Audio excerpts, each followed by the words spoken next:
नमस्कार विद्यार्थी मित्रांनो, जे विद्यार्थी इयत्ता 12वीत किंवा पदवीच्या 3ऱ्या वर्षात शिकत आहेत अशा विद्यार्थ्यांना पुढील अभ्यासक्रमासाठी वेगवेगळ्या प्रवेश परीक्षा द्याव्या लागतात। या प्रवेश परीक्षा महाराष्ट्रामध्ये महाराष्ट्र सीईटी म्हणून आपण त्यांना ओळखतो। तर महाराष्ट्र सीईटी सेलने या परीक्षेचं टेंटेटिव्ह टाइम टेबल नुकतंच जाहीर केलेलं आहे। आजच्या लेक्चरमध्ये या वेगवेगळ्या ज्या सीईटी परीक्षा आहेत त्या सीईटी परीक्षांच्या तारखा आणि त्याचबरोबर त्याचा अभ्यासक्रम याच्याबद्दल आपण चर्चा करणार आहोत। हे व्हिडिओ लेक्चर अर्थात सर्व विद्यार्थी पालकांसाठी अतिशय महत्त्वाचं आहे, कारण बऱ्याचदा असं होतं की आपल्याला वेगवेगळ्या अभ्यासक्रमाच्या सीईटी परीक्षा असतात, परंतु त्या आपल्याला वेळेत माहिती नसल्यामुळे आपल्या अनेक संधी चुकण्याच्या शक्यता असतात आणि म्हणून तुमच्या पाल्याला कोणकोणत्या सीईटी परीक्षा देता येतात, कोणत्या कोर्ससाठी कोणती सीईटी परीक्षा द्यावी लागते याच्याबद्दलची सविस्तर चर्चा आपण या व्हिडिओ लेक्चरमध्ये करणार आहोत। तरी सर्व विद्यार्थी पालकांनी हा व्हिडिओ अगदी शेवटपर्यंत आवर्जून पहा आणि त्याचबरोबर जास्तीत जास्त लोकांच्यापर्यंत हा व्हिडिओ शेअर करा, कारण बऱ्याच विद्यार्थ्यांना या सीईटी परीक्षांच्या बद्दल व्यवस्थित माहिती नसल्यामुळे त्यांच्या अनेक संधी चुकू शकतात किंवा त्यांचं नुकसान होऊ शकतं। तर हे टाळण्यासाठी आपण सर्वजण हा एक छोटासा प्रयत्न करू शकतो। यामध्ये आपण पाहू शकतो की कालच हे सीईटी सेलने संपूर्ण टाइम टेबल सीईटी परीक्षांच्या ज्या वेगवेगळ्या सीईटी परीक्षा घेतल्या जात आहेत त्याचं टाइम टेबल हे सीईटी सेलने या ठिकाणी जाहीर केलेलं आहे। यामध्ये या ज्या सीईटी सेल मार्फत घेतल्या जाणाऱ्या परीक्षा आहेत या परीक्षांचं 2026-27 च्या प्रवेशासाठी या परीक्षा घेतल्या जात आहेत। याच्यामध्ये सगळ्यात महत्त्वाची जी परीक्षा आहे जिला आपण द बिग वन असं म्हणू ती परीक्षा म्हणजे MHT CET 2026 PCM आणि PCB साठी जी सीईटीची परीक्षा घेतली जाते PCM PCB ही परीक्षा जी आहे या परीक्षेचं शेड्यूल आपण पाहू शकतो। ही जी परीक्षा आहे ही परीक्षा PCM साठीची जी परीक्षा आहे ही 11 एप्रिल ते 19 एप्रिल या दरम्यान पार पडणार आहे, पहिल्या सेशनची म्हणजे मुख्य परीक्षा। PCBची जी परीक्षा आहे ती 21 एप्रिल आणि 26 एप्रिल या दरम्यान पार पडणार आहे। सेशन 2 जो आहे हा 10 मे ते 17 मे 2026 मध्ये होणार आहे। या परीक्षेच्या अभ्यासक्रमाबद्दल आपल्या सर्वांना तसं माहिती आहे की जे विद्यार्थी 11वी-12वीला PCB हा ग्रुप घेतात त्यांच्यासाठी फिजिक्स केमिस्ट्री बायोलॉजी हे सब्जेक्ट असतील। यामध्ये 11वीचा 20% सिलेबस असतो, 12वीचा 80% सिलेबस असतो।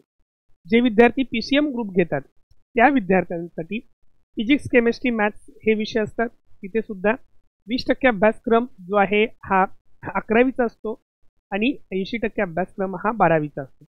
आणि सगळ्यात महत्त्वाचा मुद्दा आहे की बऱ्याच विद्यार्थ्यांना याच्याबद्दल काही गोष्टी यांच्याबद्दलच्या माहिती नसतात।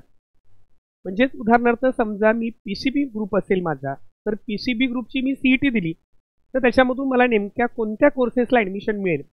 तर यामध्ये सगळ्यात महत्त्वाचा मुद्दा लक्षात ठेवा, जेव्हा तुम्ही PCB ग्रुपची सीईटी देता म्हणजे तुमचा थर्ड सब्जेक्ट जो आहे फिजिक्स केमिस्ट्री नंतर बायोलॉजी असतो, अशा विद्यार्थ्यांना B.Pharm, D.Pharm, BSc nursing, BSc agriculture, BSc horticulture, त्याच्यानंतर फिशरी सायन्स अशा ज्या सीईटी आहेत अशा कोर्सेसला या सीईटीच्या माध्यमातून जाता येतात। महत्त्वाचं म्हणजे फार्मसीचे जे बॅचलरचे कोर्सेस आहेत, नर्सिंग अर्थात नर्सिंगसाठी सीईटी वेगळी द्यावी लागते, त्याच्याबद्दलही आपण पुढे चर्चा करणार आहोत। त्याच्यानंतर हॉर्टिकल्चर, ॲग्रिकल्चर यासारखे जे वेगवेगळे कोर्सेस आहेत त्याच्या ज्या सीईटी आहेत या PCB ग्रुपमधून अगदी बायोटेक्नॉलॉजी वगैरे हे जे सब्जेक्ट आहेत यांच्यासाठीचे जे ॲडमिशन्स आहेत त्यासाठी तुम्हाला PCBची सीईटी द्यावी लागते। PCMच्या सीईटीच्या माध्यमातून इथे तुमच्या लक्षात येईल की तुम्हाला bachelor of engineering, bachelor of technology, BE, BTechच्या कोर्सेसला ॲडमिशन मिळतं। सगळ्यात महत्त्वाचं म्हणजे की तुम्हाला फिजिक्स केमिस्ट्री मॅथ्स असेल तर B.Pharm, D.Pharm, BSc ॲग्रिकल्चर यांना सुद्धा ॲडमिशन घेता येतं। बऱ्याच विद्यार्थ्यांना ही गोष्ट माहिती नसते, आपलं असं वाटतं की फार्मसीला ॲडमिशन घ्यायचं म्हणजे माझा PCBच असला पाहिजे।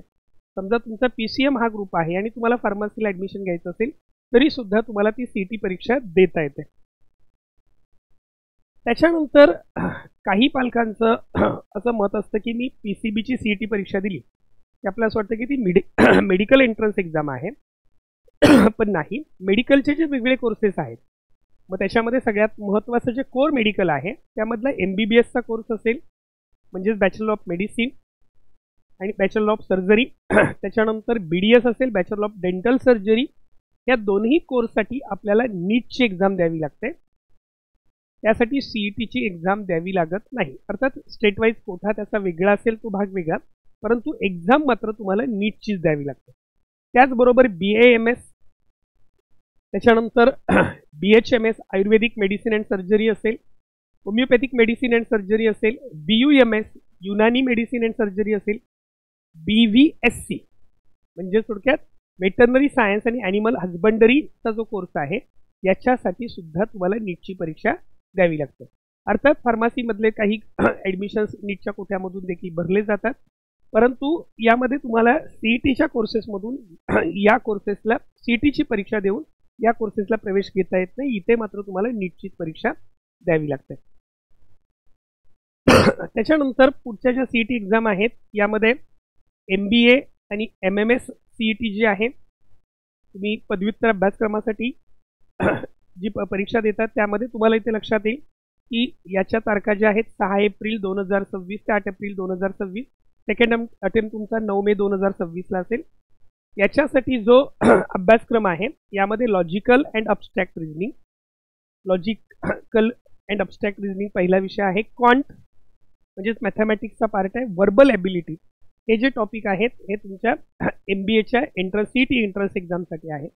त्याच्यानंतर MCAची CETची जी एक्झाम आहे ती 30 मार्च 2026ला होणार आहे आणि याच्यामध्ये तुम्हाला लक्षात येईल की 12वी पर्यंतचं मॅथ्स, त्याच्यानंतर लॉजिकल रिझनिंग, इंग्लिश हा सब्जेक्ट आहे. इंग्लिशमध्ये ग्रामर, व्होकॅब्युलरी, कॉम्प्रेन्शन या घटकावर प्रश्न विचारले जातात आणि कॉम्प्युटर सायन्सच्या रिलेटेड ज्या कन्सेप्ट आहेत त्याचा जो सिलेबस आहे हा तुम्हाला या CET एक्झामसाठी आहे. इथून तुम्हाला पदव्युत्तर शिक्षणासाठी MCAला मास्टर ऑफ कॉम्प्युटर ॲप्लिकेशन या कोर्ससाठी तुम्हाला ॲडमिशन मिळतं. त्याच्यानंतर पुढचा जो कोर्स आहे या अभ्यासक्रमाबद्दल बऱ्याच विद्यार्थ्यांना अजूनही माहिती नाही की यासाठी CETची परीक्षा द्यावी लागते. यामध्ये सगळ्यात महत्त्वाचं BBA bachelor of business administration, BCA bachelor of computer application, त्याच्यानंतर bachelor in of management studies. हे जे कोर्सेस आहेत BBA असेल, BCA असेल, BMS असेल, या कोर्सेससाठी सुद्धा आपल्याला CET परीक्षा द्यावी लागते. CET परीक्षेच्या स्कोअरमधूनच याचे ॲडमिशन होतात.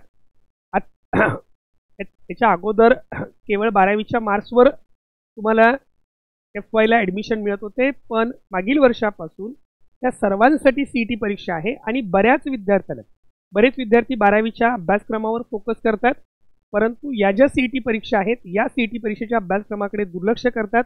आणि तुमच्या लक्षात येईल की इथे असणारा जो अभ्यासक्रम आहे हा 11वी 12वी पेक्षा वेगळा आहे. म्हणजे BBA असेल, BCA असेल, BMS असेल, त्यांना 11वी 12वी आर्ट्स कॉमर्स सायन्सचे विद्यार्थी प्रवेश घेऊ शकतात. आणि याच्यामध्ये तुमच्या लक्षात येईल की जो CET एक्झामचा सिलेबस आहे हा तुमच्या 12वी कॉमर्सपेक्षा, 12वी सायन्सपेक्षा, 12वी आर्ट्सपेक्षा थोडासा वेगळा आहे.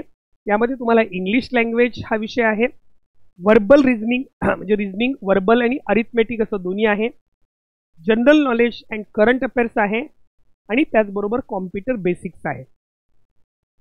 अर्थात या सर्व ज्या स्पर्धा परीक्षा आहेत किंवा ह्या ज्या एंट्रन्स एक्झाम आहेत त्याच्याबद्दलचं मार्गदर्शन तुम्हाला ओमकार अकॅडमीमध्ये अतिशय सविस्तर केलं जातं.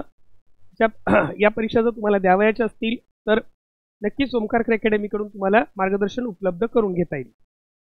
त्याच्यानंतर पुढची सगळ्यात महत्त्वाची परीक्षा आहे, म्हणजे मागील काही वर्षामध्ये विद्यार्थ्यांचा कल या परीक्षांच्याकडे जास्त दिसून येतोय. त्याच्यामध्ये महाराष्ट्रामधले जे सगळे लॉ कॉलेजेस आहेत या लॉ कॉलेजेसमध्ये लॉची जी डिग्री आहे ही 2 पद्धतीने तुम्हाला घेता येते. 12वी नंतर एक 5 वर्षाचा तुम्हाला LLBचा कोर्स करता येतो किंवा ग्रॅज्युएशन नंतर 3 वर्षाचा LLBचा कोर्स करता येतो. जो 12वी नंतर इंटिग्रेटेड LLBचा जो कोर्स आहे या ज्या परीक्षा आहेत ह्या 1 एप्रिल आणि 2 एप्रिल 2026 या तारखेला होणार आहेत. याच्यामध्ये सिलेबसमध्ये तुमच्या लक्षात येईल की 3 वर्षाचा जो कोर्स आहे याच्यामध्ये तुम्हाला 3 इयर LLBचं ग्रॅज्युएशन करावं लागतं. 1 एप्रिल ते 2 एप्रिल 2026 मध्ये ही परीक्षा होणार आहे.